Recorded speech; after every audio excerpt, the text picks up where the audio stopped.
Hey guys, it's Tanya with our Wine Country Realtor, and we are live today at Latitude by JR with Jakota and Jason Rivas. And we are going to be talking a little bit about their brand new restaurant, and we're also going to be talking about some of their favorite things in the Temecula Valley. So thank you so much for watching, and Jakota, Jason, welcome. Thank you. Thanks. Thank you guys so much for doing this today. So we are brand new here. We're on 5th Street. And Jason, you are not new in Temecula with your own restaurant, but you're not new to Temecula. So tell us a little bit about your background. We've been in the valley now for the better part of 10 years. Worked at South Coast Winery, worked at a couple of the other local areas, and just kind of fine-tuning my craft. And then within the past year, we opened up Dinner by JR, which was a pop-up dinner club. We would do pop-up dinners at various different locations to kind of get the word out and then really perfect what it is that we want to do at Latitude. Yes, I've been fortunate enough to be at a couple of those pop-up dinners, and You it was hosted really one. and hosted one, yes. And it really, I think, was a really smart strategy with your end goal being in mind to open a restaurant of your own to kind of develop that grassroots community support. Yeah. And then all the experience at all the other places I'm sure has given you the fundamental skill set to go into this with a strong knowledge base and a platform for success. We're so excited. So tell me about the concept behind Latitude by JR. Latitude by JR is just that we would like to have the latitude to cook for you and serve you the way that we desire to do so. Is we're asking for a little bit of that grace, if you will, where we can focus in on California cuisine, we can focus in on the experience, and get back to what it means to really just break bread with those around you. Yeah, it's funny. We just had someone walk into the shop before we started, and a telecom sales representative, and we were talking about social dining and how he was offering some packages that involved television and extreme Wi-Fi, and I was like, we don't need that. We don't want people watching TV or on their phones. We want them sitting here and actually talking to each other and enjoying their food and enjoying the experience and the service and everything. And like you said, getting back to what breaking bread is. It's not just about putting food in our body until we're full. It's about actually tasting food and experiencing it and talking to the person sitting next to you or across from you, and actually having it's part of life. It's having not that just community and that real interaction and engagement. There's so many opportunities to be on our devices. We certainly have no shortage of that. But finding the discipline to not be on the devices actually can now, I mean, I find it with my family and children, so much more challenging. You walk into the room and every single person's like on their they're own like this. headset. Everybody's like this. Yeah. Exactly. I think all our spines are going to end up looking like that eventually. I was so excited. So we've been really watching you guys develop, and have been excited when we found out you were opening a physical location in Old Town, and such a big undertaking. We're super excited to support you in this adventure as you get started. So moving away from your full-time 24/7, what will be for the next little while devotion to just this spot, because this is really an all-encompassing. What have some of your favorite things been about living in the Temecula Valley? Well, we left for about 6 months, I want to say 11 years ago, thinking, oh, we don't like California. We want to get out of California. It's too expensive. It's hot. It's this, it's that, and everything. And we left, and we were gone for about 6 months, and I was pregnant and in tears and just like, oh, we have to go back. Where did you go when you left? We went to the mountains of Western Virginia, where we had to drive over an hour to get to a Starbucks or a Target or a decent grocery store. That was a really big change. Yeah, it was an adventure, to say the least. What was the draw there? It was Not California. It was not California. That was pretty much it. It was our way of slowing down, and that was one of the reasons why when we came back to the Temecula Valley, we settled, because and that settled in, that's all we could find, but settled in a very positive way, because it was a city. It was a city with the whole valley is a big city with a small town feel. Everybody knows everybody in this area, and it's the one great thing that every time we turn around, oh yeah, we know, we met, and And so it has that small town feel. It still has a small enough community base that if Right. you don't know the person you're meeting, you know someone they know. Yeah, there's 6 degrees of separation, but in Temecula it's more like 3 degrees. 3 degrees, Everybody knows, absolutely true. knows somebody that knows somebody. We were at your dinner party, and I met Jason Fu, who's a wonderful local photographer and does stunning scenic photos and architectural photos of Temecula. So you have to look him up if you don't know his work. But it was the first time I had met and that we had met, and then we're talking. It turns out we knew a number of people in common, including people from our office, you guys. And then the next day we went to our church's anniversary celebration, and there was Jason taking pictures. Oh, Jimmy, yeah. Sorry, Jimmy, yes. Jimmy taking. Jason's right Jason's right behind me. behind you. But it was like that kind of like, look, we haven't met face to face, and yet Yeah. in the period of 12 hours we were back to back events, and it is that kind of community. Yeah. It's one of my favorite And things. it's one of the reasons why we wanted to have that home for Latitude is that we wanted to continue on that story of where we're at, where again everything that you eat has a story about where the food comes from, why it's on that plate, and why it's there for you.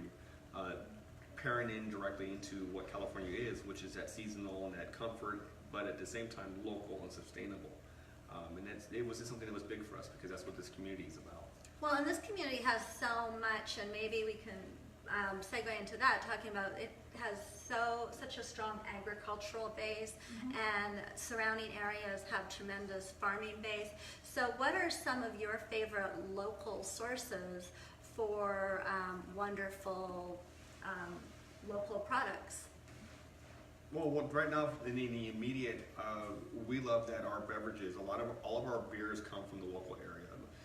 75% of our wines all come from the local wineries. That's a good point, because a lot of people don't think about Temecula for beer, and yet we do have a large craft brewery, a little thriving craft brewery business that's tucked off in behind the industrial area of Temecula. That people, if you just think Temecula wine, you're missing that part of our little community too. Yeah, and there's a few more popping up here in Old Town as well. I know Iron Fire opened up a tasting room down here, a craft brewery on 3rd or 4th over there, and then of course you've got Weens and Iron Fire over off of Diaz and Inland Wharf, my personal favorite, off of Jefferson. And we try to feature as many of them as possible, and we are rotating our beers in and out because we believe in supporting this local community and Too these many to local support. these Yeah. One of you want to pop over and grab that? Yeah, we'll go ahead and We're on change. face- it's supposed to go directly to answering machine Okay. because it's outside of business hours. But hey, They're like, we know you're there. We know can you're see you on there." Facebook. Reservations, please go online, make your reservations. right? Yeah, we're Um, closed on Mondays because this is our family restaurant. We're always here, and if we don't close on Mondays, then we don't. They're closed, Yeah. and We're closed right now. here. Monday's still our here. family day. Monday's our day to be with our family and our kids, where we disconnect from our devices and we just kind of be about ourselves and each other and get that day of rest in and maintain our spirituality. So important. Yeah, It's absolutely. important. So when you're going out for an evening and dining, and I know that you are spoiled and that Jason cooks for you, but where are your favorite spots when you need a break from the kitchen? Ocean Pokey. Ocean Pokey. Yeah, Okay. in Marietta. We both kind of gravitate towards sushi. We're both Yeah. seafood guys. It's kind of like a little bit of if you look at the restaurant menu, there's a little bit of a stronger seafood influence. Being Southern California, a seafood market is something that we're about. Okay. But I like just that craft made process. When you go to a sushi restaurant, the rice is made right there, the fish is cut right there. We're about craft made, and that's a lot of the story about what Latitude by JR is it's craft made. We make everything in-house that we possibly can. So now I have to know your favorite sushi spot, because sushi and poke are different. Right. Hana. Hannah. Hannah? All right. Hannah. Hana. Whatever. Tomato. Yeah. Tomato. The one in Marietta in the Albertsons Shopping Center right next to Chipotle. That's our favorite. Okay. Yeah. There you go. You heard it from the seafood expert Yes. himself. And then who's our favorite sushi chef there? I don't remember his name. I can't remember his name either. Have you been to the new sushi spot? I don't know if it's that new, but it's next to the Irish pub at Marietta and Jefferson Hot Springs. I think it might be Sapporo Sushi. No. It's No. in that center there. That so far has been my favorite, so I'd be curious to Yeah, no, hear your. Believe it or not, before we bought the restaurant here, we didn't really venture out of Murrieta that much because we have 4 kids and we tried to keep everything local. Like the mall was too far for us then. So now we're getting out more, we're seeing more. We've like I said, he said we've been here for over 10 years, and I think we hadn't hit maybe 2 or 3 of the wineries ever until we started putting together the wine menu for Latitude, and then all of a sudden we're tasting everywhere because we're trying to figure out what wines to put on our menu.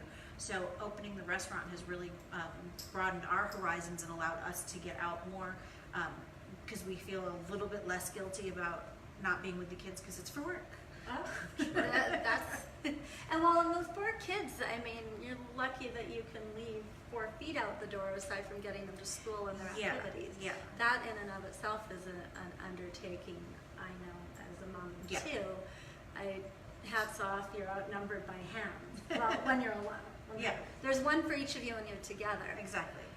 But I do, and when you have someone who cooks as wonderfully as Jason does, it would probably be often challenging to go outside of your own kitchen because you're always making notes. Well, it's that, but we also, and that's where again, when you go into like your chain restaurants, you're not there to have an experience, you're almost treated like a number. And that was the one thing that really kind of set off for us about we want to open up our own restaurant, because if you come in with your kids, or you come in and have a date, or you come in and have a night with the girls or a night with the guys, we want you to have that same experience across the board. And that's what it really was about for us. And that's what really Dinner by JR was, is that even though we were a restaurant on the run and we had no walls, no rules, we still wanted to create that experience. And now it's just being translated into a brick and mortar where you can have that experience constantly. Yeah, and you're not, from our conversations before, but the people watching might not know, they are not necessarily going, they're not stopping the dinners by JR, those pop-up dinners. Well, we found that we usually have them go on hiatus in about November anyway because of the holidays. It's a busy so with schedule. the restaurant opening, we didn't do one in October. Our last one was September 15th, in case you don't remember. I remember, it was in my backyard. And then we'll bring them back most likely in January. After the holidays and stuff. We do private events as well off-site though, just because as you can probably see behind us, we don't have a ton of room in here, but we can do parties of up to 40. So we're doing Christmas parties, like we're doing Rachel's Christmas party and a few others. We do have room, I think, to book one more Christmas party in December. One more Christmas party. Holiday party, Christmas open party. if you. Yeah, no, this is, I love the size of this room because it is still intimate. So Yes. what's the number of seats that you have? I want to say inside we have 36 plus the bar and then 10 on the patio. Okay. So it's nice and But we move the intimate. tables constantly trying to figure out, we're still trying to figure out what flow works best. Well, your grand opening was on Saturday. Well, yeah. So. In another year when we have this conversation, you'll be like, well, this is how it works best for this many people. Right, And exactly. this is how and then we've got this, and you'll be down to a well-oiled machine. But right now, you're just getting your ship legs. And We are. Yeah. We're trying to get our sea legs anyway. Right now, it's just about making sure that it's intimate and that nobody goes unremissed. And there shouldn't be a bad seat in the house. Like there is not a seat really close to the bathroom, I promise. There's a seat, however, there's a seat close enough to the bathroom for the parents with little kids that they can get them there and get them back. And we've also made that one a really comfortable booth type area where you can fit up to 6 people. We know as a family of 6, it's important to have that. Not having to move tables around all the time whenever a family of 6 comes in is really nice for them. Now, the one thing that's also not giant, I was really I was blown away when you do come on your way to the restroom. You have to peek in at Jason's little spot in this building. It is the food he puts out of this tiny. It's such a tiny kitchen. I was in before they opened one night, and I thought that was just like the prep area. I didn't realize there wasn't like another spot. And then when I was there on Saturday night, I saw him cooking, and I was like, wow, the food that he's able to put out in such a tiny space is I don't know how you do it. Well, that was definitely the training of Dinner by JR. Is we would do cooking at different residences, or we would do cooking in places that have no kitchens, and so we have to bring our kitchen with us. So I've really learned how to kind of master cooking in a space that's no bigger than a residential home. and just maximizing what you do and how you do it. And the reason why those doors are off is I want people to look into the kitchen. I want people to have that interaction to know where their food came from. I sent a couple of people. I'm like, you guys, you got to go look at what he's like where the amount of space. Like I was so surprised, and not that I, when we were here before you opened, it didn't even occur to me to ask that question. But then when I saw you working back there, I was like, wow. This is he's like a magician back there. Truly, it's like he has it on layers, like Harry Potterville or something. Like he's like, oh, bam, alakazam, boom.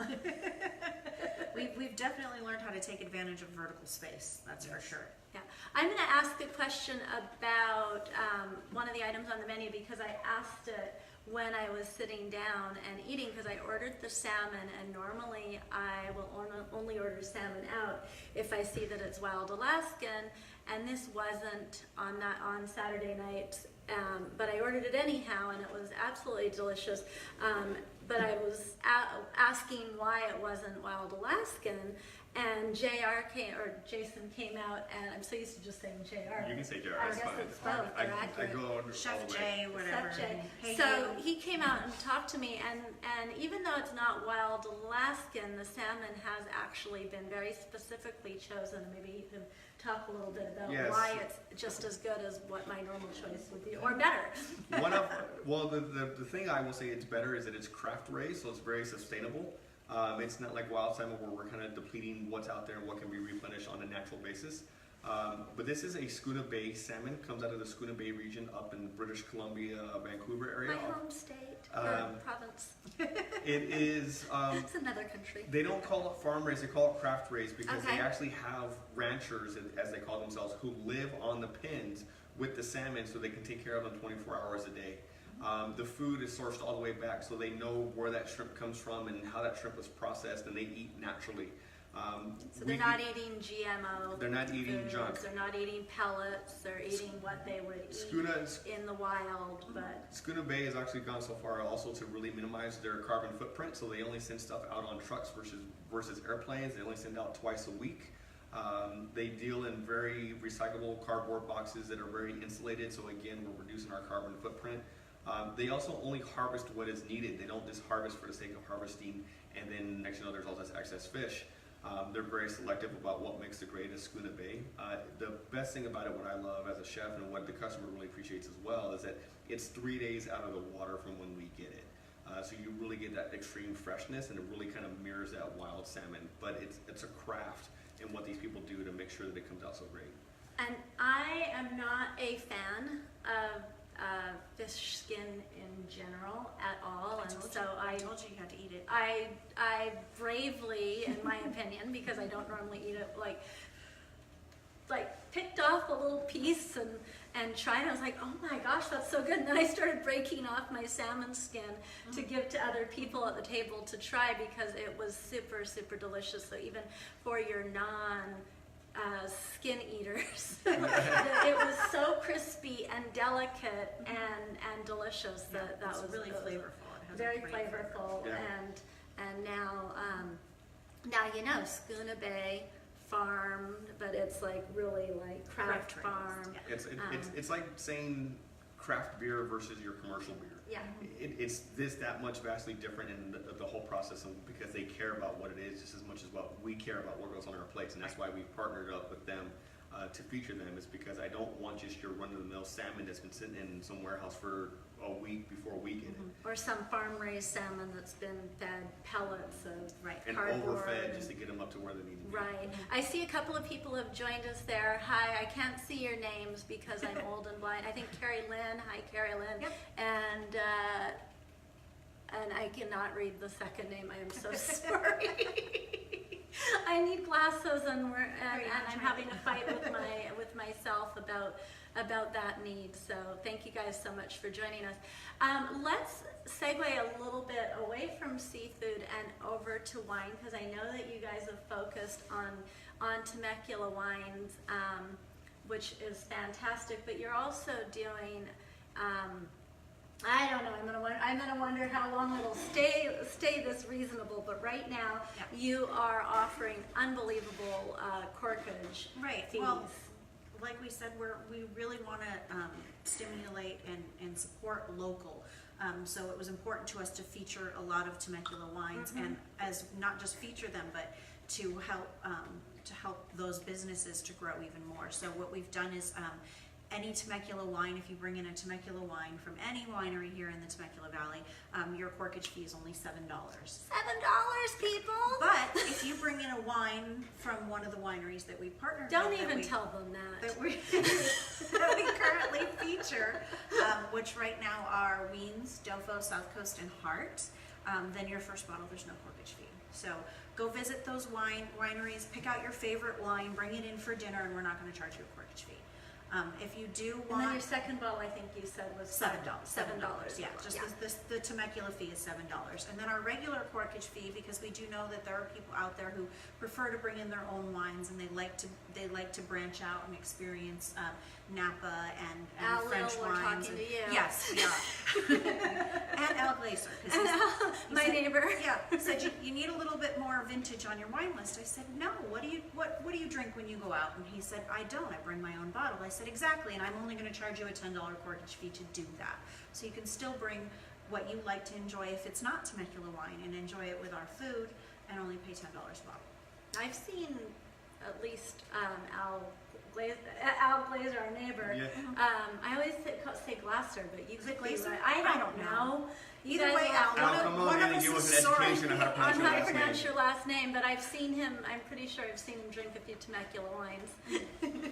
And the cool thing about all of it too is that we have a nice bar that if you just want to come and sit at the bar and have a couple of glasses of wine and some nice little bites of food to go along with it before your next adventure, or maybe just on your way home, we can definitely do that. That's Yeah. where you'll find me on Wednesdays while Yep. my son is over at the game store doing D&D. There you go. Little, And we have little and we have social hour, not just at the bar, but throughout the whole restaurant. So from 2 to 6, we offer $1 off of all glasses of Oh, yeah, wine, that's all right, I saw beers, that. and all of our mixed beverages that we make. And then it's $1 off all of our bites on our Mixed bites. beverages. So do you have a full liquor license? We don't have a full liquor Okay. license. What we have done is we've learned how to make some mixed drinks using fermented alcohol as opposed to distilled Okay. alcohol. So we Okay. we can use it if it's fermented. We just can't use distilled.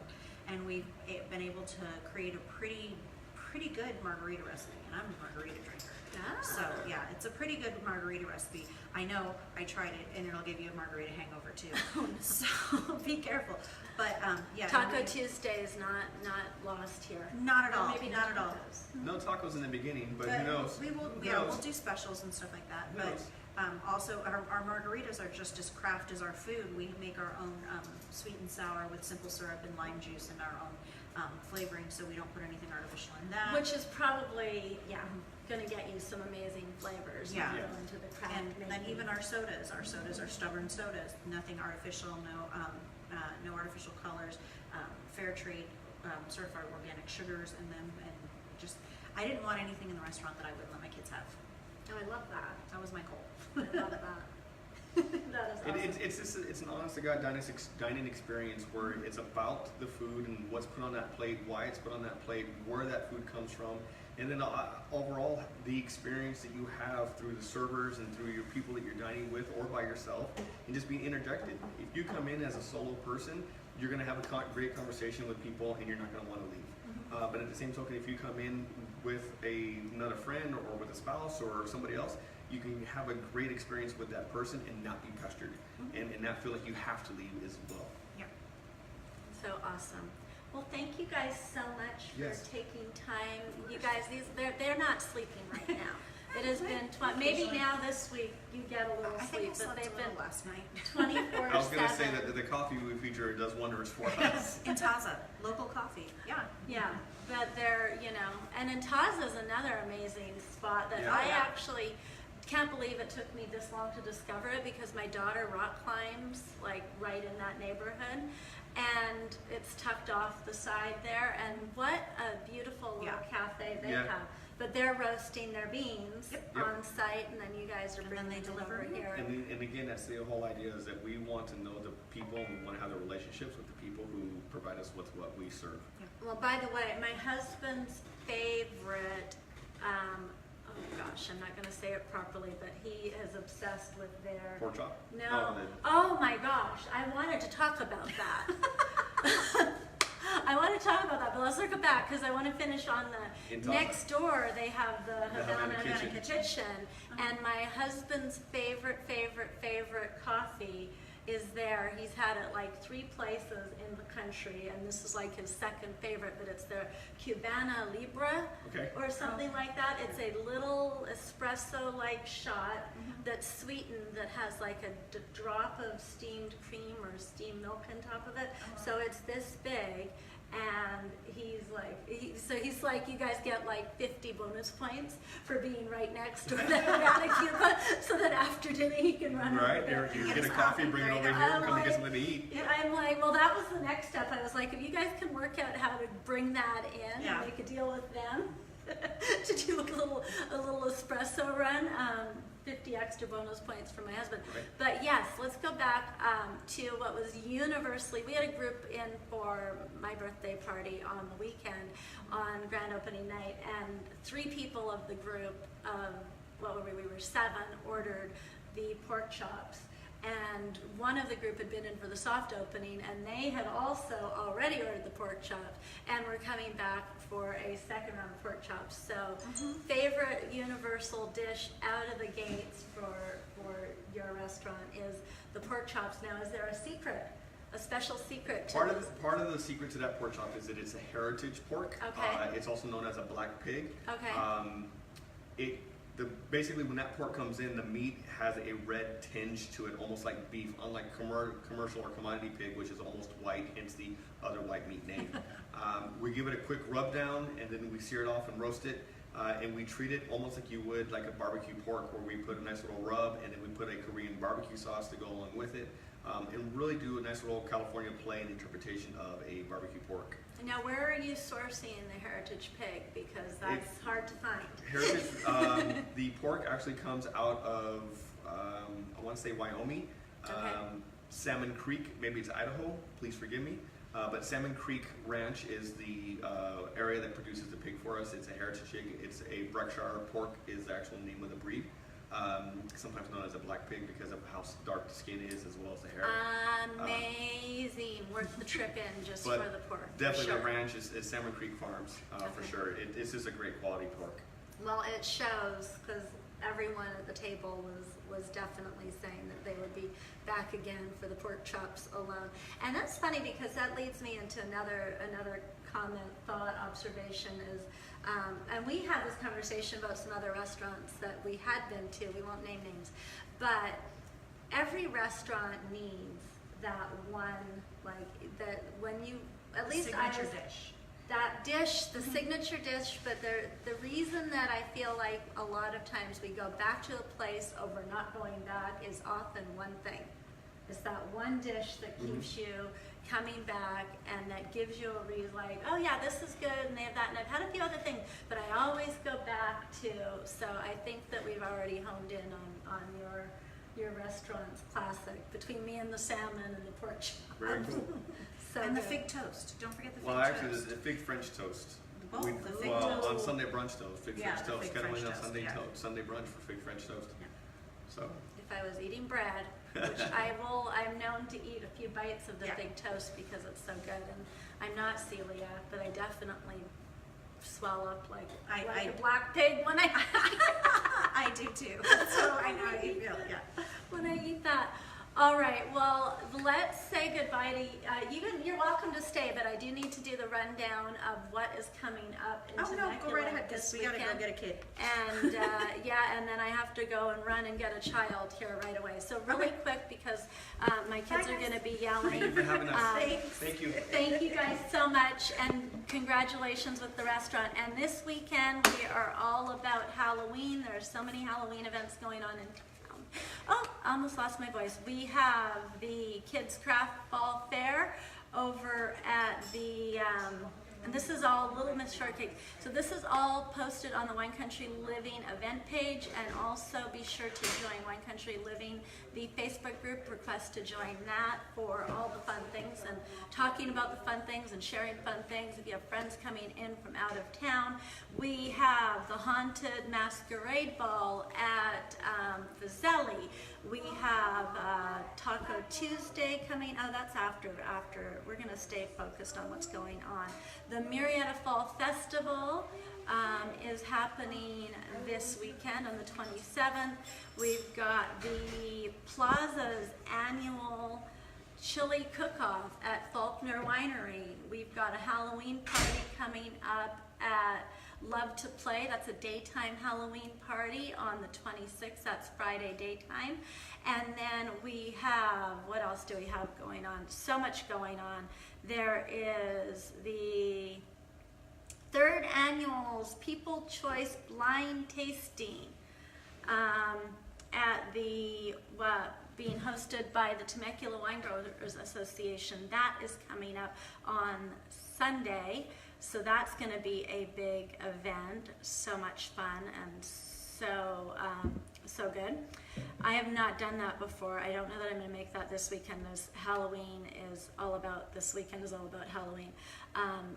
So that's going on. If you, by the way, this was so much fun today coming in and talking to Jakota and Jason. But if you have a small business that you would like me to come and talk to you about and want to share more about Temecula Valley, please DM me, reach out to me. I will send you a link where we can schedule a time. I love coming out, meeting new business owners, showing off your spaces, finding out what you love about Temecula Valley. So please be sure. I feel like I'm so bright. But the rest of the area was dark. So please let me know. I'm happy to come and feature other business owners in the valley. It's awesome to be able to do that. And let me just do one last scan for this weekend to see what else I wanted to. Oh yes, the Headless Horseman rides at Vale Ranch are continuing. They also have, from what I hear, the best haunted house. I'm supposed to be taking my kids this weekend to the haunted house over at Vale headquarters. And then that's the Fear Addiction Haunted House at Vale headquarters. So all these events and more are on the Wine Country Living Facebook event page. And then don't forget to join Wine Country Living, request to join for all the latest happenings, all the fun in the Temecula Valley. Thank you guys so much for watching. I hope you enjoyed today's live episode down at Latitude by JR, and I can't wait to see you guys again next week for another great episode of Temecula Uncorked. Thanks for joining us. Have a great week, everybody. We'll see you again next week. I got a shimmy to the end button, which is hiding. Bye, everyone.